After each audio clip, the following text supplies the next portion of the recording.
Hi guys, back with me again in this channel. On today's tutorial, I'm gonna show you how to match cut an audio in CapCut. So first, you can just start by adding the audio that you want.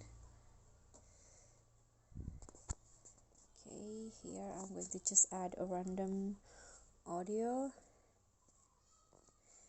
For example, this one. Click on a plus icon. Now to match cut the audio, click on the audio file, swipe through the menu until you find beats. So in here you can manually add the beats like this, or if you want you can just use the auto generate or the auto beats from CapCut by clicking on the circles right here at the bottom, and you can choose between the beat 1 or beat 2 in CapCut. Then after that, just click on a check icon and you are done.